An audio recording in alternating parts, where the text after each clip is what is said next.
अब हम ऑक्सीजन परिवार यानी 16th ग्रुप के बारे में पढ़ेंगे। 16 ग्रुप में oxygen, sulphur, selenium, tellurium, polonium तत्व होते हैं। ये भी बढ़ते हुए परमाणु क्रमांक के आधार पर देखिए अरेंज है। यहाँ भी हम जादुई संख्या के आधार पर 8 में 8 जोड़ने पर 16, 16 में 18 जोड़ने पर 34, 34 में 18 जोड़ने पर 52 और 52 में 32 जोड़ने पर हम 84 प्राप्त कर सकते हैं। इस परिवार के बारे में सामान्य चर्चा कर लेते हैं कि इस परिवार में जो तत्व हैं वे प्रायः धातु अधातु प्रकृति के होते हैं, उपधातु भी होते हैं और इन्हें कैल्कोजन नाम से जाना जाता है क्योंकि इनके जो ऑक्साइड्स होते हैं, सल्फाइड होते हैं, मतलब अयस्क जो भी प्रकृति में पाए जाते हैं वो प्रायः देखा जाता है कि सल्फाइड और ऑक्साइड के रूप में ही होते हैं। ऑक्सीजन और जो सल्फर है ये दोनों अधातु है। सेलेनियम, टेल्यूरियम जो है वो उपधातु है और पोलोनियम जो है वो अस्थायी धातु है और ये सबसे बड़ी बात कि यह रेडियोधर्मी होते हैं। इस परिवार का जब हम इलेक्ट्रॉनिक विन्यास देखते हैं तो इनके बाह्यतम कोश में सभी में 6 इलेक्ट्रॉन्स होते हैं। जैसे जैसे हम ऊपर से नीचे आ रहे हैं देखिए कोशों की संख्या बढ़ रही है, लेकिन इलेक्ट्रॉनिक विन्यास जो है सभी में बाह्यतम कोश में 6 इलेक्ट्रॉन्स हैं। ऑक्सीजन का 8 है। जब हम विभाजित करते हैं तो 2 और 6, तो ये जो 2 है वो हीलियम उससे रिप्रेजेंट हो रहा है। यदि सल्फर को देखें तो 16, तो 16 का हो गया 2 8 6, अगर हम लिखते हैं तो 2 और 8 मिला के हो गया 10, तो 10 नियॉन का परमाणु क्रमांक होता है।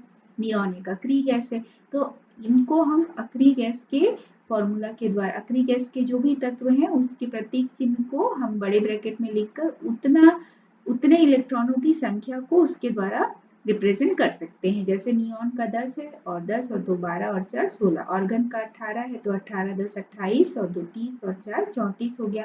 क्रिप्टॉन का 36 है, 36 और 10 46 और 2 48 हो गया, 48 और 4 52 हो गया। इसी प्रकार जेनॉन का 54 है, उस आधार पर बाकी आप कंटिन्यू कर सकते हैं।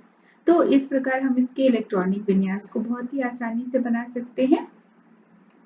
इस परिवार में जो तत्व हैं वो अयस्क बनाने वाले यौगिक होते हैं, तो इनके जो प्रायः अयस्क होते हैं प्रकृति में पाए जाने वाले वो ऑक्साइड और सल्फाइड के फॉर्म में ही रहते हैं, इसलिए इसे कैल्कोजन नाम से जाना जाता है। सल्फर की उपलब्धता का जो स्रोत है भूपर्पटी पर वो 0.03 से 0.01% होता है और ऑक्सीजन प्रकृति में जो वायुमंडल में ऑक्सीजन की मात्रा 21% है और यदि जंतु और वनस्पति में देखा जाए तो क्रमशः जंतुओं में 5% या देखा जाए वनस्पति में 50 से 70% तक होती है। सल्फाइड अयस्क में कुछ अयस्कों के नाम हैं जैसे कि लेड का जो सल्फाइड है, गैलेना, कॉपर का जो यहाँ पर हम सल्फाइड अयस्क देखते हैं कॉपर पायराइट। इसी प्रकार सल्फेट कुछ यौगिकों के फॉर्म में भी है, जैसे यहाँ पर सल्फर जो है वो सल्फेट के रूप में यौगिक बनाता है, जैसे जिप्सम, तो कैल्शियम का जो सल्फेट है वो हो गया जिप्सम और मैग्नीशियम का सल्फेट हो गया एप्सम। कार्बनिक पदार्थों में कुछ जैसे और भी हम जो ग्रहण करते हैं अंडे हैं या जो भी हम प्रोटीन लेते हैं, लहसुन है, बालों में, प्याज, ऊन में, सभी में सल्फर प्रेजेंट होता है।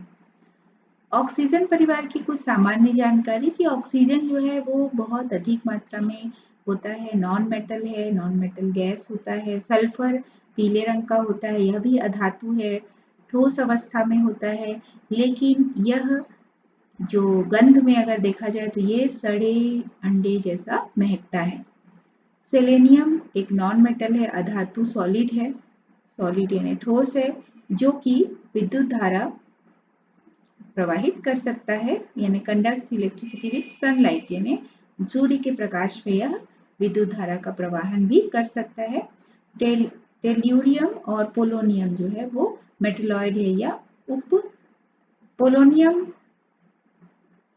यहाँ पर पोलोनियम जो है वो रेडियोधर्मी होता है और टेल्यूरियम एवं सेलेनियम ये एक तरह से नॉन मेटल ही होते हैं, यानी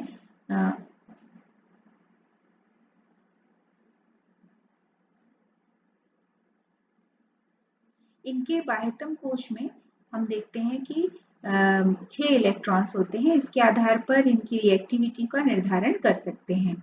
जैसे सल्फर है तो उसके बाह्यतम कोश में 1 2 3 4 5 6 इलेक्ट्रॉन है। इस प्रकार इसमें बाह्यतम कोश के इलेक्ट्रॉनों की संख्या के आधार पर इसकी क्रियाशीलता का निर्धारण हो सकता है।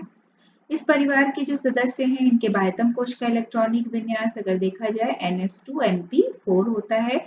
यहाँ पर ऑक्सीकरण अवस्था देखें तो ऑक्सीकरण अवस्था ऑक्सीजन जो है वो -2 मेनली दर्शाता है। इसके अलावा कहीं +2 भी हो सकता है। +4 +6 ये नहीं दर्शाएगा। +4 +6 बाकी पूरे फैमिली के हिसाब से ये दिया हुआ है ऑक्सीकरण अवस्था कि कॉमन जो ऑक्सीकरण अवस्था है वो -2 है, फिर +2 +4 और +6। अब यहाँ ऑक्सीजन का देखा जाए तो ऑक्सीजन जो है वो -1 भी शो कर सकता है पेरोक्साइड्स में और ऑक्सीडेशन स्टेट, और +1 जो है वो O2F2 में और +2 OF2 में +2 इन OF2 और पेरोक्साइड में ये +1 होता है और ये +2 जो OF2 में दर्शाता है। 16 ग्रुप का जो सामान्य इलेक्ट्रॉनिक विन्यास है वह NH2Np4 है। इसमें ऑक्सीजन के अलावा बाकी सभी कैल्कोजन यानी इस परिवार के बारे में बोला गया है कि इसकी ऑक्सीकरण अवस्था -2 +2 और +4 और +6 हो सकती है। Oxidation states oxygen exhibit -1 oxidation इन peroxide, +1 इन O2F2 और +2 इन OF2। तो peroxide में जब ऑक्सीजन शो करता है ऑक्सीडेशन स्टेट जनरली वह -1 होता है, O2F2 में +1 होता है और OF2 में +2 होता है। लेकिन ऐसे देखा जाए तो ऑक्सीजन का जो कॉमन ऑक्सीडेशन स्टेट है वह होता है -2। ऑक्सीजन प्रकृति में दो रूपों में होता है, एक डाई ऑक्सीजन O2 और ओजोन के फॉर्म में O3 के फॉर्म में होता है। ऑक्सीजन स्थायी है और पैरामैग्नेटिक नेचर का होता है। और यहाँ पर सल्फर का देखें तो सल्फर ऑक्टा एटॉमिक होता है यानी S8 फॉर्म में होता है, रिंग स्ट्रक्चर होता है। इसी प्रकार सेलेनियम भी Se8 के फॉर्म में पाया जाता है। अगर हम वर्ग में ऊपर से नीचे आए तो हम देखते हैं कि आयनिक रेडियाई और जो कोवेलेंट रेडियाई है वह दोनों बढ़ता है। इसका कारण क्या है? आयनिक रेडियाई या कोवेलेंट रेडियाई मतलब जब हम ऊपर से नीचे आते हैं वर्ग में तो आकार बढ़ता है। आकार बढ़ने का कारण है कि कोशों की संख्या में बढ़ोतरी हो रही। देखिए कोशों की संख्या बढ़ रही है। जैसे जैसे कोशों की संख्या बढ़ती है नाभिक और बाह्यतम कोश के बीच की जो दूरी है वो क्या होती है? बढ़ती जाती है। तो आकर्षण कम होता जाता है। आकर्षण कम होगा और त्रिज्या का मान क्या होगा? बढ़ेगा, क्योंकि नाभिक का बाह्यतम कोश पर आकर्षण कम हो जाएगा। तो त्रिज्या का नाभिक और बाह्यतम कोश के मान के बीच का जो आकर्षण बल है उसके कम होने के कारण जो त्रिज्या का मान है वो बढ़ जाएगा। वो आयनिक रेडियस हो चाहे कोवेलेंट रेडियस हो, वो दोनों ही बढ़ेगा। अब ये दोनों मान यदि बढ़ेगा तो जो ऋण विद्युता है यानी इलेक्ट्रॉन को ग्रहण करने की क्षमता वो क्या होगी? वर्ग में कम हो जाएगी। और आयनन ऊर्जा यानी इलेक्ट्रॉन त्यागने के लिए या इलेक्ट्रॉन को बाहर निकालने के लिए जितनी ऊर्जा की आवश्यकता होती है, तो यदि मान लो यहाँ पर देखा जाए तो आकार बढ़ रहा है, तो आकार बढ़ेगा तो आकर्षण नाभिक और बाह्यतम कोश के बीच का जो आकर्षण है वह कम होगा, तो आसानी से इलेक्ट्रॉन बाहर निकल जाएगा। यानी आकार यदि ज्यादा है, टेल्यूरियम को देखें तो आकार इसका बड़ा है, तो नाभिक और बाह्यतम कोश के बीच का आकर्षण बल कम है, तो इलेक्ट्रॉन आसानी से बाहर निकल सकता है। कम ऊर्जा देने पर ही निकल जाएगा, तो आयनन ऊर्जा का मान कम होता जाता है।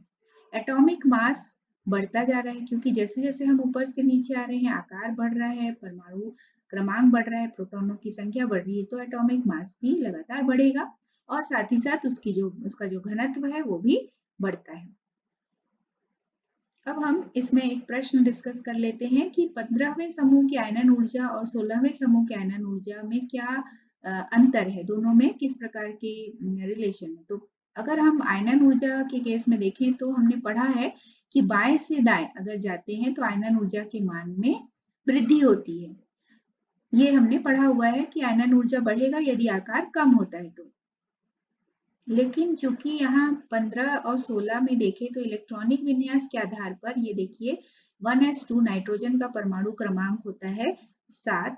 तो नाइट्रोजन का परमाणु क्रमांक यदि 7 है तो विभाजित करने पर 1s2 2s2 2p3 और ऑक्सीजन का परमाणु क्रमांक होता है 8 और विभाजित करने पर 1s2 2s2 2p4।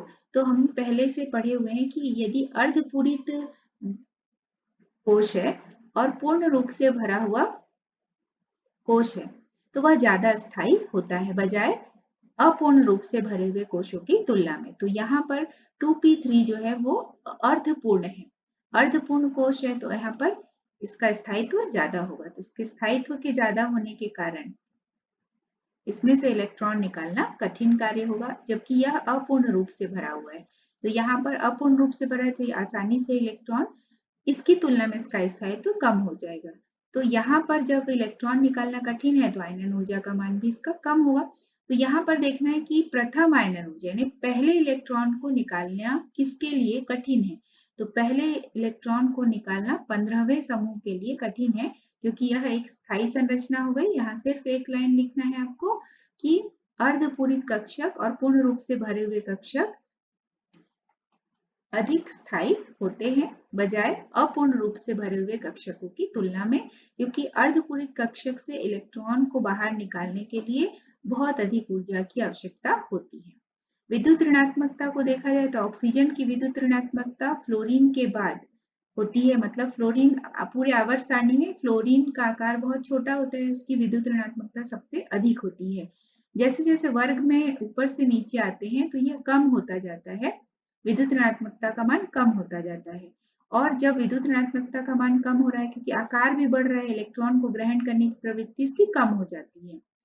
पोलोनियम तक आते आते धात्विक गुणों में भी वृद्धि होती है, क्योंकि आकार बढ़ रहा है, इलेक्ट्रॉन त्यागने की क्षमता बढ़ती है, तो यहाँ पर धात्विक गुणों में भी वृद्धि होती है। इस परिवार में हमने देखा कि ऑक्सीजन और सल्फर जो है वो अधातु है, जबकि सेलेनियम टेल्यूरियम उपधातु है, पोलोनियम रेडियोधर्मी धातु होता है। सभी तत्व अपरूपता दर्शाते हैं, अर्थात रासायनिक दृष्टि से एक समान होंगे और भौतिक रूप से अलग अलग होते हैं। ऑक्सीजन द्विपरमाणु अणु है और ये गैस है, जबकि सल्फर बहुपरमाणु होता है और ठोस रूप में होता है। इसका कारण क्या है? इसका कारण बहुत ही सिंपल है कि ऑक्सीजन बहुत छोटे आकार का होता है, ऋण विद्युतता का मान इसका अधिक होता है और ये O डबल बॉन्ड O मतलब यह पी पाई बहुबंध पाया जाता है इसके अंदर। तो इस वजह से इनमें ऑक्सीजन ऑक्सीजन बंध का जो प्रतिकर्षण है, अंतर इलेक्ट्रॉन प्रतिकर्षण के कारण OO के बीच का बंध SS बंध की तुलना में दुर्बल हो जाता है। तो दुर्बल द्विपरमाणुक अणु यहाँ पर वान डेर वाल आकर्षण बल से जुड़े होते हैं। इस वान डेर वाल आकर्षण बल से जुड़े होने के कारण ये गैस रूप में पाए जाते हैं, जबकि सल्फर का आकार ऑक्सीजन से बड़ा होता है और सल्फर में पी पाई बहुबंध बनाने की प्रवृत्ति बहुत कम होती है। सिंगल बॉन्ड से सल्फर ऐसे रिंग रूप में जुड़ा होता है। सल्फर की ऋण विद्युतता का मान ऑक्सीजन की तुलना में कम होता है और सल्फर में श्रृंखलन का गुण पाया जाता है और ये SH के रूप में विद्यमान होते हैं। ऑक्सीकरण अवस्था देखें तो इस परिवार की ऑक्सीकरण अवस्था -2 +2 +4 +6 हमने पहले ही देखा। अब हम देखेंगे कि कौन सा ज्यादा स्थायी है। तो -2 जो ऑक्सीकरण अवस्था है वह नीचे आने पर उसका स्थायित्व कम होता जाता है वर्ग में, और +6 का स्थायित्व भी वर्ग में कम होता है, लेकिन +4 का स्थायित्व बढ़ता है। इन दोनों का कारण है +6 का स्थायित्व घटना और +4 ऑक्सीडेशन स्टेट का जो स्थायित्व है उसका बढ़ना। ये दोनों ही अक्रिय युग्म प्रभाव के कारण होता है। अक्रिय युग्म प्रभाव मतलब यहाँ पर जो NS के बाह्यतम कोश में NS के जो 2 इलेक्ट्रॉन है वो अक्रिय जोड़े की तरह कार्य करते हैं, जो कि बंध बनाने में भाग नहीं लेते हैं। तो इसलिए +6 ऑक्सीकरण अवस्था वाले यौगिक कम होते हैं, +4 ऑक्सीडेशन स्टेट वाले यौगिक ज्यादा होते हैं। OF2 में ऑक्सीजन की ऑक्सीकरण अवस्था +2 है, इसलिए क्योंकि यहाँ पर फ्लोरीन ऑक्सीजन से ज्यादा ऋण विद्युतीय है। यहाँ पर इसलिए ऑक्सीजन को पहले लिखा गया है, फ्लोरीन को बाद में। ऑक्सीजन का जो असामान्य व्यवहार है वह इसके अत्यंत छोटे आकार के कारण होगा, उच्च ऋण विद्युतता के कारण होगा और डी कक्षक इसमें अनुपस्थित होते हैं। डी कक्षक अनुपस्थित होने का कारण है और यहाँ पर इसी कारण से इसकी जो सहसंयोजकता है वो प्लस जो 4 तक ही सीमित हो जाती है और आकार छोटा होने के कारण, उच्च ऋण विद्युतता के कारण इसकी हाइड्रोजन बंध बनाने की क्षमता अधिक होती है। अब हम इसके हाइड्राइड के बारे में पढ़ेंगे। ये जो हाइड्राइड बनाते हैं वो H2E प्रकार के हाइड्राइड बनाते हैं, जैसे H2O, H2S, H2SE, H2TE इस प्रकार के हाइड्राइड बनाते हैं। इनके हाइड्राइडों की अगर तुलना की जाए तो इसके विभिन्न गुणों के आधार पर हम इसकी तुलना करेंगे। जैसे पहला गुण हम लेते हैं वाष्पशीलता। तो H2O की वाष्पशीलता दिखाई दे रहा है कि सबसे कम है। इसका कारण क्या है कि H2O में H बंध पाया जाता है। इस H बंध यानी हाइड्रोजन बंध के कारण इसके अणु संगुणित रहते हैं, तो इसमें वाष्प बनने की जो प्रकृति है इसकी कम हो जाएगी। वहीं अगर देखें तो इसका बॉइलिंग पॉइंट सबसे ज्यादा है। ये देखिए बॉइलिंग पॉइंट अपने परिवार में इनके हाइड्राइडों में सबसे ज्यादा बॉइलिंग पॉइंट है। यहाँ भी कारण यही हाइड्रोजन बॉन्ड है। इस हाइड्रोजन बॉन्ड के कारण इनके अणु संगुणित हो जाएंगे, आकर्षण बल बढ़ेगा, तो यहाँ पर इसका बॉइलिंग पॉइंट भी अधिक होगा। यदि हम इसके बॉइलिंग पॉइंट को देखें तो बॉइलिंग पॉइंट H2O का सबसे ज्यादा होता है, क्योंकि यहाँ भी हाइड्रोजन बंध है। इस हाइड्रोजन बंध के कारण इसके अणु संगुणित हो जाते हैं और इनके बीच आकर्षण बल बढ़ जाता है। बॉन्ड एंगल की वैल्यू भी धीरे धीरे कम हो रही है। यहाँ देखिए बॉन्ड एंगल 104, 92, 91, 90.5। तो जैसे जैसे हम ऊपर से नीचे आ रहे हैं ऋण विद्युतता का मान कम होता जा रहा है, बॉन्ड एंगल की वैल्यू भी कम होती जाती है। यहाँ पर रिड्यूसिंग कैरेक्टर यानी अपचायक क्षमता, जो पानी है जल उसको छोड़कर बाकी जितने भी हाइड्राइड हैं इस परिवार के जितने भी हाइड्राइड होते हैं वो सब अच्छे अपचायक कहे जाते हैं। इसका कारण ये है कि जल में हाइड्रोजन बंध है, इसके कारण अणु संगुणित है और इस संगुणन के कारण इसमें H देने की क्षमता या रिड्यूसिंग क्षमता जो है अपचायक क्षमता इसकी कम होगी। तो यही कारण है कि इसमें जल को छोड़कर बाकी सभी हाइड्राइड जो है वो अच्छे रिड्यूसिंग एजेंट की तरह कार्य करते हैं। अब हम इन हाइड्राइडों के बारे में देखें कि इसके जो हाइड्राइड है इनके जो ऊष्मीय स्थायित्व है वह क्या होता है, वह किस प्रकार से घट रहा है बढ़ रहा है। वर्ग में जब हम ऊपर से नीचे आ रहे हैं तो ऊष्मीय स्थायित्व का मान घट रहा है, क्योंकि आकार बढ़ रहा है। आकार बढ़ने के कारण यहाँ पर आकर्षण बल कम हो गया, आकर्षण बल में कमी आ गई। आकर्षण बल में कमी आने के कारण यहाँ पर बंध वीक हो गया, कमजोर हो गया, तो थोड़ी सी ऊष्मा देकर ही ये टूट सकता है, तो इसलिए थर्मल स्टेबिलिटी इसकी डिक्रीज होती गई। अम्लीय गुण देखें तो ऊपर से नीचे आने पर ये अम्लीय गुण भी बढ़ेगा, क्योंकि बंध की शक्ति का मान घट रहा है, क्योंकि आकार बढ़ रहा है। यहाँ ऊपर से नीचे आ रहे हैं तो आकार बढ़ रहा है, कोशों की संख्या बढ़ती है तो आकार भी बढ़ेगा। तो इनके बीच का जो बंध है H और जो ये 16 परिवार के जो तत्व हैं उनके बीच का जो बंध है वो कमजोर होगा और H आसानी से निकल सकता है। अपचायक गुण भी देखा जाए तो ऊपर से नीचे आने पर बढ़ेगा, क्योंकि यहाँ भी हम देख रहे हैं कि इनके बीच आकार बढ़ रहा है तो आकर्षण बल में कमी आएगी, H देने की क्षमता बढ़ जाएगी। अगर हम इसके ऑक्साइड्स को देखें तो ये किस प्रकार के ऑक्साइड बनाएगा, EO2 प्रकार के या EO3 प्रकार के ऑक्साइड बना सकता है। यहाँ जैसे monoxide, di oxide, tri oxide, hepta oxide और अन्य ऑक्साइड्स ये बनाते हैं। तो मोनोऑक्साइड में SO, TeO, PO, यहाँ सेलेनियम मोनोऑक्साइड नहीं बनाता है। सल्फर के कई सारे यहाँ पे देख रहे हैं, सल्फर SO2 भी बनाता है, SO3, H2O7, H2O, H2O3, SO4, कई प्रकार के ऑक्साइड से सल्फर बनाता है। सेलेनियम ऑक्साइड, सेलेनियम ट्राइऑक्साइड, तो ये भी 2 ही प्रकार के ऑक्साइड बना रहा है। टेल्यूरियम 3 प्रकार के बनाता है, पोलोनियम भी 3 प्रकार के बनाता है। तो SO2 की अपचायक क्षमता अधिक होती है और TeO2 ऑक्सीकारक की तरह कार्य करता है। जैसे जैसे हम देखते हैं ऑक्सीकरण संख्या में वृद्धि होती है, ऑक्साइडों के जो तत्व है जिस भी तत्व का यानी कि संबंधित तत्व के ऑक्साइड अम्लीय लक्षण के होते हैं, अम्लीय लक्षण वहां पर बढ़ता जाएगा। जैसे जैसे ऑक्सीकरण संख्या में बढ़ोतरी होगी वैसे वैसे उन ऑक्साइडों के अम्लीय लक्षण भी क्या होंगे, बढ़ते जाएंगे।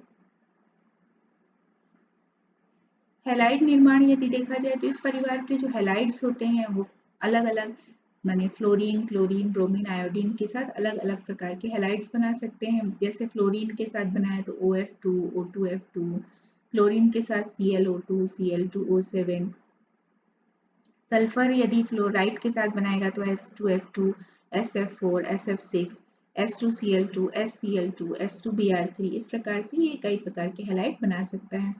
सेलेनियम भी SeF2, SeF4, SeF6, जो क्लोराइड्स हैं Se2, Cl4, SeCl4, SeBr2, SeBr4, कई प्रकार के ये क्लोराइड या फ्लोराइड बना सकते हैं। टेल्यूरियम भी यहाँ पे फ्लोराइड या जैसे टेट्राफ्लोराइड बना सकता है, यहाँ हेक्साफ्लोराइड बना सकता है। तो कई प्रकार के ये हैलाइड्स ये बना सकते हैं।